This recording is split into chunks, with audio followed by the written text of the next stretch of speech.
Hai teman-teman, aku Rafa dan aku akan memberitahu bagaimana etika bersin dan batuk.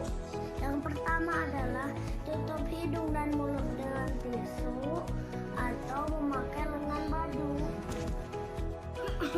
Yang kedua adalah buang tisu yang sudah dipakai ke tempat sampah. Yang ketiga adalah cuci tangan dengan sabun atau cuci tangan yang ada alkoholnya. Yang terakhir, jangan lupa memakai masker jika kamu batuk dan bersin. Sekian dari saya, alligator.